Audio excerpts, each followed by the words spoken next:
KaraokeBooks. The Gambler. Fyodor Dostoevsky. Translated by Charles James Hogarth. Chapter 15. I remember, too, how, without moving from her place, or changing her attitude, she gazed into my face.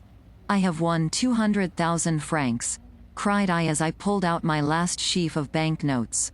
The pile of paper currency occupied the whole table. I could not withdraw my eyes from it. Consequently, for a moment or two Polina escaped my mind. Then I set myself to arrange the pile in order, and to sort the notes, and to mass the gold in a separate heap. That done, I left everything where it lay, and proceeded to pace the room with rapid strides as I lost myself in thought. Then I darted to the table once more, and began to recount the money, until all of a sudden, as though I had remembered something, I rushed to the door, and closed and double-locked it. Finally I came to a meditative halt before my little trunk. "Shall I put the money there until tomorrow?" I asked, turning sharply round to Polina as the recollection of her returned to me. She was still in her old place, still making not a sound. Yet her eyes had followed every one of my movements. Somehow in her face there was a strange expression, an expression which I did not like. I think that I shall not be wrong if I say that it indicated sheer hatred. Impulsively I approached her. "Polina," I said, "here are 25,000 florins, 50,000 francs, or more. Take them, and tomorrow throw them in de Grier's face." She returned no answer. "Or, if you should prefer," I continued, "let me take them to him myself tomorrow. Yes, early tomorrow morning. Shall I?" Then all at once she burst out laughing, and laughed for a long while. With astonishment and a feeling of offense I gazed at her. Her laughter was too like the derisive merriment which she had so often indulged in of late, merriment which had broken forth always at the time of my most passionate explanations. At length she ceased, and frowned at me from under her eyebrows. "I am not going to take your money," she said contemptuously. "Why not?" I cried. "Why not, Polina?" "Because I am not in the habit of receiving money for nothing. But I am offering it to you as a friend in the same way I would offer you my very life."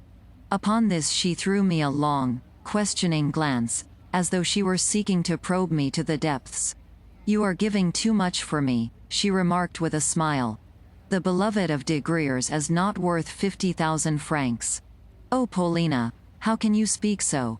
I exclaimed reproachfully. "Am I de Grier's? You?" she cried with her eyes suddenly flashing. "Why, I hate you. Yes, yes, I hate you. I love you no more than I do de Grier's." Then she buried her face in her hands, and relapsed into hysterics. I darted to her side. Somehow I had an intuition of something having happened to her which had nothing to do with myself. She was like a person temporarily insane. "Buy me, would you, would you? Would you buy me for 50,000 francs as de Grier's did?" she gasped between her convulsive sobs. I clasped her in my arms, kissed her hands and feet, and fell upon my knees before her. Presently the hysterical fit passed away, and, laying her hands upon my shoulders, she gazed for a while into my face, as though trying to read it. Something I said to her, but it was clear that she did not hear it. Her face looked so dark and despondent that I began to fear for her reason. At length she drew me towards herself, a trustful smile playing over her features, and then, as suddenly, she pushed me away again as she eyed me dimly. Finally she threw herself upon me in an embrace. "You love me?" she said. "Do you? You who were willing even to quarrel with the Baron at my bidding?" Then she laughed as though something dear, but laughable, had recurred to her memory. Yes, she laughed and wept at the same time. What was I to do? I was like a man in a fever. I remember that she began to say something to me, though what I do not know, since she spoke with a feverish lisp, as though she were trying to tell me something very quickly. At intervals, too, she would break off into the smile which I was beginning to dread. "No, no," she kept repeating. "You are my dear one. You are the man I trust." Again she laid her hands upon my shoulders, and again she gazed at me as she reiterated, "You love me, you love me? Will you always love me?" I could not take my eyes off her. Never before had I seen her in this mood of humility and affection. True, the mood was the outcome of hysteria, but all of a sudden she noticed my ardent gaze, and smiled slightly. The next moment, for no apparent reason, she began to talk of Astley. She continued talking and talking about him, but I could not make out all she said, more particularly when she was endeavoring to tell me of something or other which had happened recently. On the whole, she appeared to be laughing at Astley, for she kept repeating that he was waiting for her, and did I know whether, even at that moment, he was not standing beneath the window? "Yes, yes, he is there," she said. "Open the window, and see if he is not." She pushed me in that direction. Yet, no sooner did I make a movement to obey her behest than she burst into laughter, and I remained beside her, and she embraced me. "Shall we go away tomorrow?" Presently she asked, as though some disturbing thought had recurred to her recollection.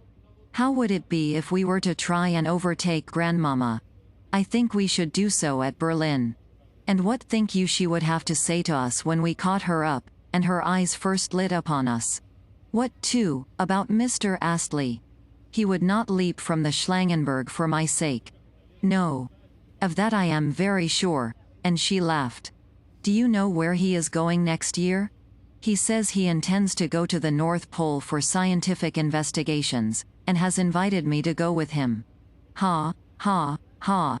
He also says that we Russians know nothing, can do nothing, without European help. But he is a good fellow all the same. For instance, he does not blame the general in the matter, but declares that Emil Blanche, that love, but no, I do not know, I do not know." She stopped suddenly, as though she had said her say, and was feeling bewildered. What poor creatures these people are! How sorry I am for them, and for Grandmama. But when are you going to kill de Griers? Surely you do not intend actually to murder him? You fool! Do you suppose that I should allow you to fight de Griers? Nor shall you kill the Baron. Here she burst out laughing. How absurd you looked when you were talking to the Bermergelms. I was watching you all the time, watching you from where I was sitting. And how unwilling you were to go when I sent you. Oh, how I laughed and laughed. Then she kissed and embraced me again. Again she pressed her face to mine with tender passion. Yet I neither saw nor heard her, for my head was in a whirl. It must have been about 7 o'clock in the morning when I awoke. Daylight had come, and Polina was sitting by my side, a strange expression on her face, as though she had seen a vision and was unable to collect her thoughts. She too had just awoken, and was now staring at the money on the table. My head ached, it felt heavy. I attempted to take Polina's hand, but she pushed me from her, and leapt from the sofa. The dawn was full of mist, for rain had fallen, yet she moved to the window, opened it, and, leaning her elbows upon the windowsill, thrust out her head and shoulders to take the air. In this position did she remain for several minutes, without ever looking round at me, or listening to what I was saying. Into my head there came the uneasy thought, what is to happen now? How is it all to end? Suddenly Polina rose from the window, approached the table, and, looking at me with an expression of infinite aversion, said with lips which quivered with anger, "Well? Are you going to hand me over my 50,000 francs? Polina, you say that again, again?" I exclaimed. "You have changed your mind, then? Ha, ha, ha. You are sorry you ever promised them?" On the table where, the previous night, I had counted the money there still was lying the packet of 25,000 florins. I handed it to her. "The francs are mine, then, are they?" "They are mine?" she inquired viciously as she balanced the money in her hands. "Yes, they have always been yours," I said. "Then take your 50,000 francs," and she hurled them full in my face. The packet burst as she did so, and the floor became strewed with banknotes. The instant that the deed was done she rushed from the room. At that moment she cannot have been in her right mind. Yet, what was the cause of her temporary aberration I cannot say. For a month past she had been unwell. Yet what had brought about this present condition of mind, above all things, this outburst? Had it come of wounded pride? Had it come of despair over her decision to come to me? Had it come of the fact that, presuming too much on my good fortune, I had seemed to be intending to desert her, even as de Griers had done, when once I had given her the 50,000 francs? But, on my honor, I had never cherished any such intention. What was at fault, I think, was her own pride, which kept urging her not to trust me, but, rather, to insult me, even though she had not realized the fact. In her eyes I corresponded to de Griers, and therefore had been condemned for a fault not wholly my own. Her mood of late had been a sort of delirium, a sort of light-headedness, that I knew full well. Yet, never had I sufficiently taken it into consideration. Perhaps she would not pardon me now? Ah, but this was the present. What about the future? Her delirium and sickness were not likely to make her forget what she had done in bringing me de Griers' letter. No, she must have known what she was doing when she brought it. Somehow I contrived to stuff the pile of notes and gold under the bed, to cover them over, and then to leave the room some 10 minutes after Polina. I felt sure that she had returned to her own room. Wherefore, I intended quietly to follow her, and to ask the nursemaid who opened the door how her mistress was. Judge, therefore, of my surprise when, meeting the domestic on the stairs, she informed me that Polina had not yet returned, and that she, the domestic, was at that moment on her way to my room in quest of her. Emil left me but 10 minutes ago, I said. What can have become of her? The nursemaid looked at me reproachfully. Already sundry rumors were flying about the hotel. Both in the office of the commissionaire and in that of the landlord it was whispered that, at 7 o'clock that morning, the Fräulein had left the hotel, and set off, despite the rain, in the direction of the Hotel d'Angleterre. From words and hints let fall I could see that the fact of Polina having spent the night in my room was now public property.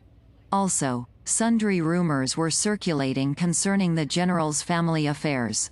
It was known that last night he had gone out of his mind, and paraded the hotel in tears. Also, that the old lady who had arrived was his mother, and that she had come from Russia on purpose to forbid her son's marriage with Emil de Comminges, as well as to cut him out of her will if he should disobey her. Also that, because he had disobeyed her, she had squandered all her money at roulette, in order to have nothing more to leave to him. "Oh, these Russians!" exclaimed the landlord, with an angry toss of the head, while the bystanders laughed and the clerk betook himself to his accounts. Also, everyone had learnt about my winnings. Karl, the corridor lackey, was the first to congratulate me. But with these folk I had nothing to do. My business was to set off at full speed to the Hotel d'Angleterre.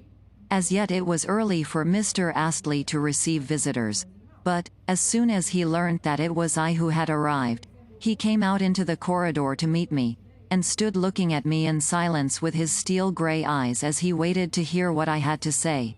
I inquired after Polina. "She is ill," he replied, still looking at me with his direct, unwavering glance. "And she is in your rooms?" "Yes, she is in my rooms." "Then you are minded to keep her there?" "Yes, I am minded to keep her there." "But, Mr. Astley, that will raise a scandal. It ought not to be allowed. Besides, she is very ill. Perhaps you had not remarked that?" "Yes, I have. It was I who told you about it. Had she not been ill, she would not have gone and spent the night with you." "Then you know all about it?" "Yes, for last night she was to have accompanied me to the house of a relative of mine. Unfortunately, being ill, she made a mistake, and went to your rooms instead." "Indeed? Then I wish you joy, Mr. Astley. Apropos, you have reminded me of something. Were you beneath my window last night?" "Every moment, Emil. Polina kept telling me to open the window and see if you were there, after which she always smiled." "Indeed? No, I was not there. But I was waiting in the corridor, and walking about the hotel. She ought to see a doctor, you know, Mr. Astley. Yes, she ought. I have sent for one, and, if she dies, I shall hold you responsible. This surprised me. Pardon me, I replied, but what do you mean? Never mind. Tell me if it is true that, last night, you won $200,000? No, I won 100,000 florins. Good heavens. Then I suppose you will be off to Paris this morning? Why? Because all Russians who have grown rich go to Paris, explained Astley, as though he had read the fact in a book. But what could I do in Paris in summertime? I love her, Mr. Astley. Surely you know that? Indeed? I am sure that you do not. Moreover, if you were to stay here, you would lose everything that you possess, and have nothing left with which to pay your expenses in Paris. Well, goodbye now. I feel sure that today will see you gone from here. Goodbye. But I am not going to Paris. Likewise, pardon me, what is to become of this family? I mean that the affair of the General and Emil, Polina, will soon be all over the town. I dare say. Yet, I hardly suppose that that will break the General's heart. Moreover, Emil, Polina has a perfect right to live where she chooses. In short, we may say that, as a family, this family has ceased to exist. I departed, and found myself smiling at the Englishman's strange assurance that I should soon be leaving for Paris. I suppose he means to shoot me in a duel, should Polina die. Yes, that is what he intends to do. Now, although I was honestly sorry for Polina, it is a fact that, from the moment when, the previous night, I had approached the gaming table, and begun to rake in the packets of banknotes, my love for her had entered upon a new plane. Yes, I can say that now, although, at the time, I was barely conscious of it. Was I, then, at heart a gambler? Did I, after all, love Polina not so very much? No, no. As God is my witness, I loved her. Even when I was returning home from Mr. Astley's, my suffering was genuine, and my self-reproach sincere. But presently I was to go through an exceedingly strange and ugly experience. I was proceeding to the General's rooms when I heard a door near me open, and a voice call me by name. It was Emila's mother, the widow de Comminges, who was inviting me, in her daughter's name, to enter. I did so. Whereupon, I heard a laugh and a little cry proceed from the bedroom. The pair occupied a suite of 2 apartments, where Blanche was just arising. Ah, say Louis. Vines, donc, bête. Is it true that you have won a mountain of gold and silver? J'aimerais mieux l'or. Yes, I replied with a smile. How much? 100,000 florins. Bibi, come to es-bête. Come in here, for I can't hear you where you are now. Nous ferons bombons, n'est-ce pas? Entering her room, I found her lolling under a pink satin coverlet, and revealing a pair of swarthy, wonderfully healthy shoulders. Shoulders such as one sees in dreams. Shoulders covered over with a white cambric nightgown which, trimmed with lace, stood out, in striking relief, against the darkness of her skin.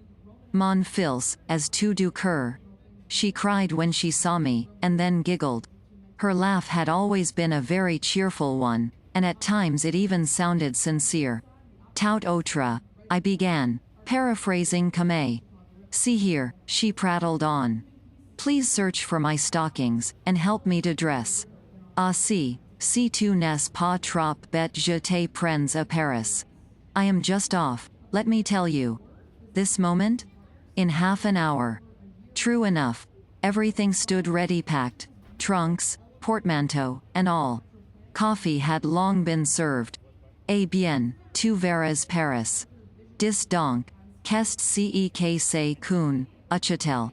Tu étais bien bête quand tu étais hôtel. Where are my stockings? Please help me to dress. And she lifted up a really ravishing foot, small, swarthy, and not misshapen like the majority of feet which looked dainty only in bottoms. I laughed, and started to draw on to the foot a silk stocking, while Emil, Blanche sat on the edge of the bed and chattered. Eh bien, que feras-tu si je te prends avec moi? First of all, I must have 50,000 francs, and you shall give them to me at Frankfurt. Then we will go on to Paris, where we will live together, et je te ferai voir des étoiles en plein jour. Yes, you shall see such women as your eyes have never lit upon. Stop a moment. If I were to give you those 50,000 francs, what should I have left for myself? Another 100,000 francs, please to remember. Besides, I could live with you in your rooms for a month, or even for 2, or even for longer.